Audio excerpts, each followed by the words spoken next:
Okay, hi, my name's Ron, and how you doing? I'm going to try to give you 5 handles that you can take away about Immanuel Kant's critique of pure reason today. So let's do it. So Immanuel Kant's critique of pure reason is so inundated in the modern world that I thought I would pick out 5 things that were sort of originally his ideas, or he thought of first, that we live with every day, and just sort of walk through his text with you. The first one is functionalism. Functionalism is a big movement in cognitive science right now, and it's basically the study and description of the mind as a set of abilities or functions. So a good analogy for this would be, say, a Swiss Army knife. A Swiss Army knife, if you had to describe it to somebody who'd never seen one or was blind, you could describe it by all the things that it can do, including the fact that it can fit in your pocket and it's compact. And this is a good way to try to describe things and study them, because sometimes you don't want to look at things. Sometimes things are really, really difficult to describe by the way they look. And in fact, in this case, sometimes you can't even really find a mind in there anyway. You're dealing with a whole other bit of tissue. So, Kant's idea of describing the mind as a set of abilities is basically this: sensations coming in through the body and concepts applied to them. So as raw data comes in, it gets organized.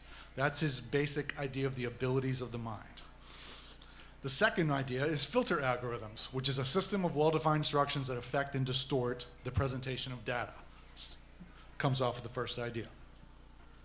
We know filter algorithms whenever we use a search query, like with Google or Yahoo or Opera or Facebook.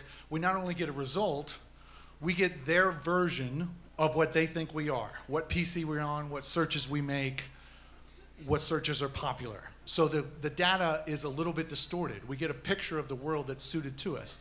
Kant says the mind does that too. If we didn't understand the game of pool, this looks like chaos. This looks like balls bouncing around, colors, action. We don't even know what it means. But if we're bringing the idea of the game of pool to this setting, we have a little organization. We have space. We have objects. We have things happening in sequence. We have causes and effects. The mind does that for us. The mind organizes experience for us actively. This is one of Kant's big ideas. You could also think of it like a film.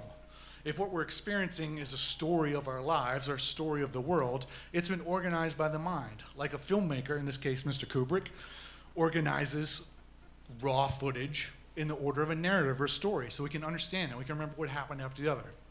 The third idea is transcendental logic. This one's getting a little crazy.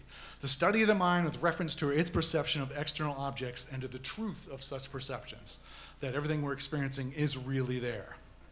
All right, that's a little tricky, but somebody else thought the same way, and he looks like this, and his name was Sherlock Holmes, and he uses a similar kind of logic called deductive logic.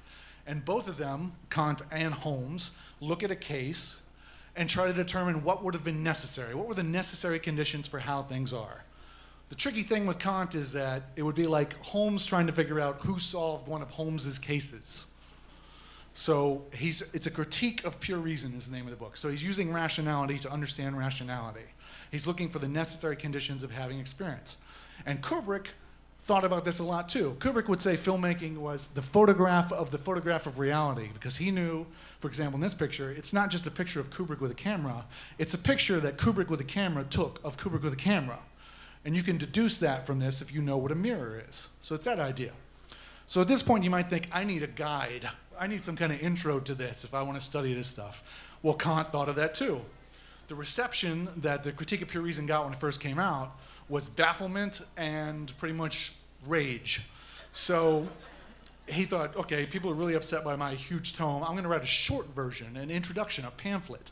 And this is the prolegomena to any future metaphysics that would call itself a science. Kant was really wordy. So once you have this Cliff Notes version from Kant, you can probably learn on your own. And Kant loved this idea. His motto was sapere aude, which means dare to know. Kant lived in an age called the Age of Enlightenment. And the Age of Enlightenment was all about people teaching themselves, stepping up. It was the age of the American Revolution, the French Revolution, Beethoven, Mozart, Benjamin Franklin. It's all about using your own mind to make yourself better. So in that spirit, if you wanted to do that with the Critique of Pure Reason, if you're intrigued by this, this is a great translation, the Norman Kemp Smith translation, or AB, and that's the cover. And you can also go on iTunes and get Susan Stewart of Glasgow University's free iPodcast of the whole book. It takes you through the whole thing. And that's what I did. And it's a long trip. So just to take this down here, just think of the mind as a set of abilities.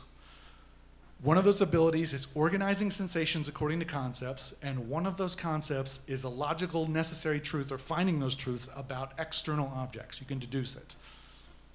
So good luck.